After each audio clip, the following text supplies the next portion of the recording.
Hello everyone, my name is Akanksha Dubey. हमारी last video में हम लोगों ने डिस्कस किया था कि अमेंडमेंट क्या है, कॉन्स्टिट्यूशन में अमेंडमेंट प्रोसीजर किस तरीके से फॉलो किया जाता है, along with the basic doctrine of basic structure. ठीक है, part 20, article 368। Today will be discuss what constitute basic structure. Okay, so as per Hegde and Mukherjee, both these personality are the justice. So honorable Hegde sir and Mukherjee, इन्होंने include किया in following topics को जो कि constitute करते हैं doctrine of basic structure. Okay, तो सबसे पहले क्या है? Sovereignty of India, democratic character of our polity, unity of our country, individual freedoms of citizens, welfare state and egalitarian society. ठीक है, जगमोहन रेड्डी सर ने क्या बोला? इन्होंने बोला कि basic structure could be implied from the preamble. हम सीधा प्रियम्बल से लेकर आ सकते हैं, वहां पे जो भी एसेंशियल एलिमेंट्स दिए हुए हैं, जैसे sovereignty, secular, socialist, democratic and Republic. ठीक है, तो वो जो सारी चीजें हैं प्रियम्बल को ही हम एक तरीके से बोल सकते हैं कि this can be a part of basic structure. Okay, moving further, here we have some driver. Okay, इन सारी चीजों को फर्स्ट ऑफ ऑल एग्जाम में नहीं लिखना है, ऑलरेडी मेंशन्ड हियर।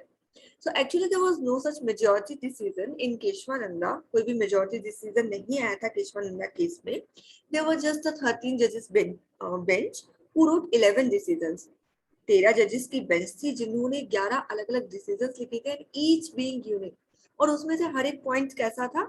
यूनिक था, सब एक दूसरे से डिफर करते थे। Okay, some judges were not clear what they had written। कुछ क्लियर ही नहीं थे कि उन्होंने एक्चुअली में लिखा क्या है। एंड हेंस CJ मतलब chief justice convene a separate meeting after the case was decided। और जैसे केस डिसाइड हुआ, जस्टिस सीकरी थे, उन्होंने एक सेपरेट मीटिंग रखी जिसमें जिसमें जैसे ये केस डिसाइड हुआ उसके बाद, and he persuaded 9 out of 13 judges to sign a document what he called as maturity opinion और summary। और उसके बाद उन्होंने क्या किया? जो 13 जजेस की बेंच थी उनमें से 9 को परसुएट किया, एक डॉक्यूमेंट, जो भी केस का डॉक्यूमेंट, रिलेवेंट डॉक्यूमेंट था, उसको साइन करवाया, जिसको बाद में उन्होंने बोला कि यही आपका मेजॉरिटी ओपिनियन है। ठीक है, और इसी को इस केस की समरी भी बोला गया। And such practice is actually illegal. वो जो प्रैक्टिस थी वो एक तरीके से इलीगल थी। This summary itself got legitimacy due to the latter cases and followed by all of us. ठीक है, okay, and there is more to this. इससे भी ज्यादा वहां पर चीजें थी, like however these intricacies cannot be written in the exams since it tends to complicate the already complicated case। Case वैसे ही complicated था और इन सारी चीजों को मिलाकर उसमें और complications डाल दिए। अब as this points, this whole summary is very important to know, it is very essential। ठीक है, but we are not going to write this in exam। Get it? इसके बाद आता है हमारा इंदिरा नेहरू गांधी वर्सेस राजनारायण केस। ठीक है, so Allahabad high court had invalidated the election of Indira Gandhi on the ground of corrupt practice। जो करप्ट प्रैक्टिसेस थी उन ग्राउंड पर इंदिरा गांधी का जो भी इलेक्शन था उनको क्या कर दिया था? इलाहाबाद हाई कोर्ट ने इनवैलिडेट कर दिया था। And then she appealed to Supreme Court, and in the meanwhile, Parliament passed the 39 Amendment to nullify the decision of Allahabad High Court। उन्होंने क्या किया? अब इंदिरा गांधी को तो हम सभी जानते हैं, इंदिरा नेहरू गांधी जी। ठीक है, उन्होंने क्या किया? सुप्रीम कोर्ट में अपील की जब उनके इलेक्शन प्रोसीजर को इनवैलिडेट किया गया। किसने किया था? इलाहाबाद हाई कोर्ट ने।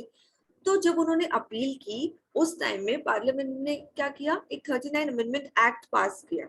किस लिए? इलाहाबाद हाईकोर्ट का जो डिसीजन था उसको नलिफाई करने के लिए। Okay, and the 39 amendment was question before the supreme court. और जो 39 अमेंडमेंट था वो एक खुद में क्वेश्चन था। अब क्या हुआ? सुप्रीम कोर्ट ने हेल्ड किया that the amendment violated free and fair election. Supreme court ने अमेंड किया कि जो फ्री और फेयर इलेक्शन था वो एक तरीके से वायलेट हो रहा था, है ना?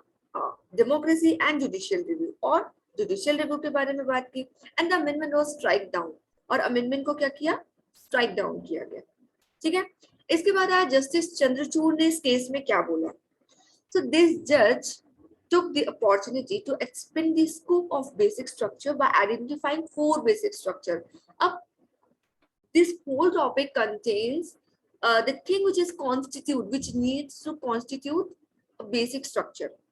ठीक है, तो सब लोग अपने अलग अलग व्यूज रख रहे हैं. हेगड़े ने अलग रखा, सीकरी सर ने अलग बोला, केशवानंदा भारती केस में कुछ अलग चीजें बोली गई, and here in Chandrachud, justice Chandrachud sir ने कुछ अलग चीजें बोली. इन्होंने क्या बोला, इन्होंने अपॉर्चुनिटी ली कि जो बेसिक स्ट्रक्चर का स्कोप है उसको इन 4 चीजों से आइडेंटिफाई किया और उसको थोड़ा सा एक्सपेंड किया. ये चीजें अभी भी वही है जो हम लोग कॉन्स्टिट्यूशन के प्रियम्बल में पढ़ते हैं. ठीक है, so first one is sovereign democratic republic status, okay, equality, secularism, freedom of conscience and religion, and the fourth is government of laws, not of man. किसी इंसान का लॉ नहीं, कानून सरकार का लॉ. ठीक है, ओके. अब इसके बाद कौन सा केस आया, इसके बाद आया आपका Minerva mills versus union of India, AIR 1980, SC 1789. इसमें क्या हेल्प किया गया? So whenever there is a conflict between fundamental right and DPSP, DPSP means Directive Principle of State Policy, harmony should be created between the both. जब भी fundamental right और DPSP के बीच में conflict आता है, ठीक है, तो इन दोनों के बीच में एक हार्मनी क्रिएट होती है. ठीक है, एंड सच हार्मनी, ये जो हार्मनी क्रिएट हो रही है कॉज ऑफ द डिस्प्यूट, ठीक है, is a basic feature of Indian constitution. ठीक है, इतनी सारी चीजों के बाद प्रियम्बल को बताया गया कि वो doctrine of basic structure constitute कर रहा है. इसके बाद मिनर्वा मिल्स जो केस आया था, इसमें क्या बोला गया कि जब भी आपके मौलिक अधिकार और राज्य के नीति निर्देशक तत्वों के बारे में जब कोई बीच में संघर्ष उत्पन्न होता है, कोई कंफ्लिक्ट उत्पन्न होता है, एक हार्मनी क्रिएट होनी चाहिए. ठीक है, एक परस्पर सौहार्द की भावना क्रिएट होनी चाहिए, जिसको ही क्या बोला गया है, आपका बेसिक स्ट्रक्चर.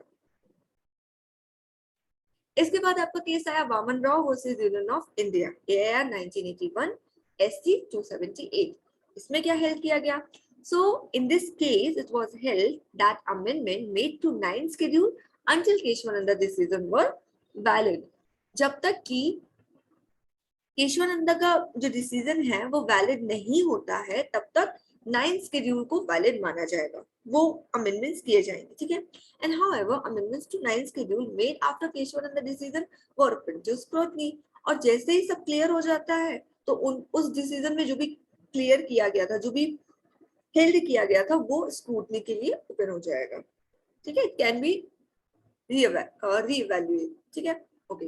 So, इसके बाद केस आया आया Coelho versus state of Tamil Nadu, AIR 2007, SC 1861.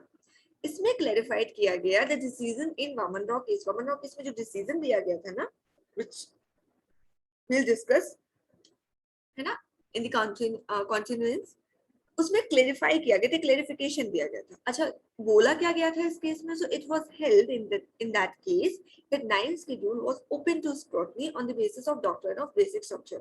अभी जो 9th schedule था उसको स्क्रूटनी के लिए किस बेस पर ओपन किया गया?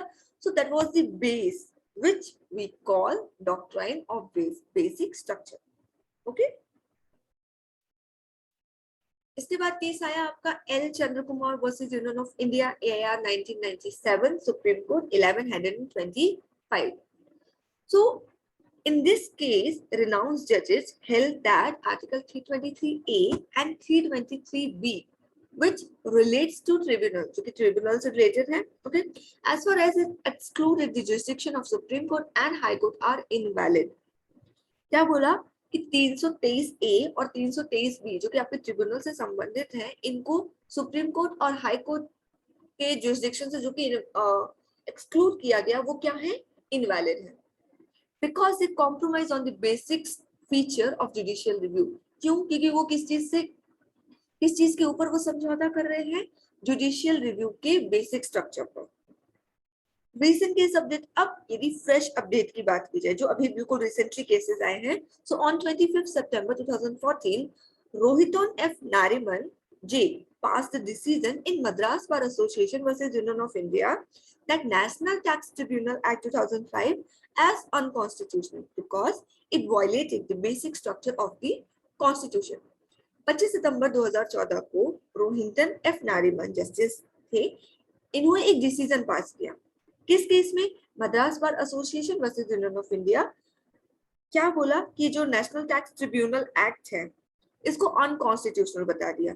क्यों? किस बेस में? क्योंकि ये बेसिक स्ट्रक्चर के डॉक्ट्राइन को क्या कर रहा है, ये बेसिक स्ट्रक्चर जो एलिमेंट है उसको क्या कर रहा है, वायलेट कर रहा है। ठीक है। कंटेंट ऑफ बेसिक स्ट्रक्चर, अब कंटेंट क्या है बेसिक स्ट्रक्चर का? So in SR Bommai federalism was said to be a basic structure. SR Bommai ने बोला कि फेडरलिज्म बेसिक स्ट्रक्चर है। ठीक है।